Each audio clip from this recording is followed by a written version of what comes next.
Have you ever woken up at 3 a.m., staring at the ceiling, wondering why you're so tired but can't sleep? Or why you have a list of 10 things to do, but you spent 2 hours looking at a screen doing absolutely nothing? I used to think I needed a life overhaul, a new gym, a new diet, a whole new personality. But I was wrong. I was looking for a lightning bolt when all I needed was a spark. Today, I want to show you how I stopped waiting for motivation and started using tiny, almost invisible habits to actually get my life together.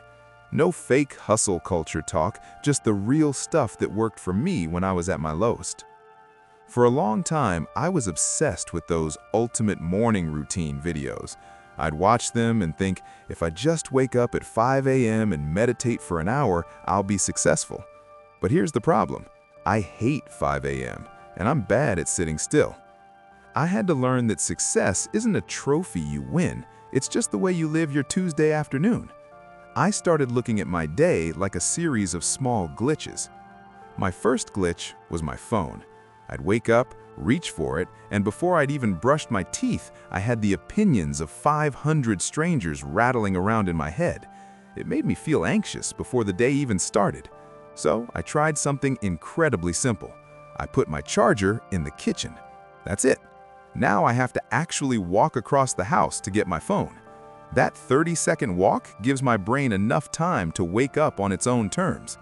It sounds small, but that one move changed my entire mental state for the rest of the day. Then there was the afternoon slump. You know the one, around 3 p.m. when your brain feels like wet bread.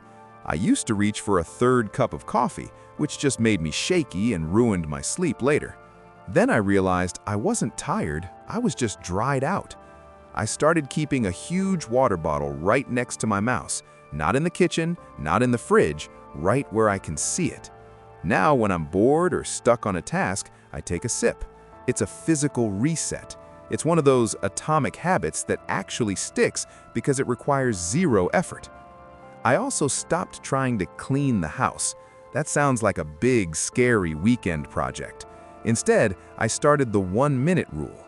If something takes less than 60 seconds, like putting a dish in the washer or hanging up a coat, I do it right then. I don't think, I just move.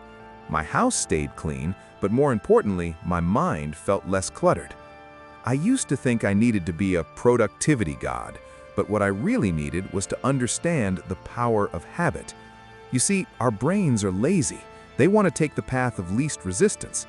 If you make the good habits easy and the bad habits hard, you win without even trying. The biggest shift happened when I stopped looking at my failures as laziness. I started looking at them as bad systems. If I didn't work out, it wasn't because I was weak, it was because I hadn't laid out my gym shoes the night before. Success is just a bunch of tiny wins stacked on top of each other. It's the choice to write one sentence when you don't want to write a book. It's the choice to take one deep breath when you want to yell.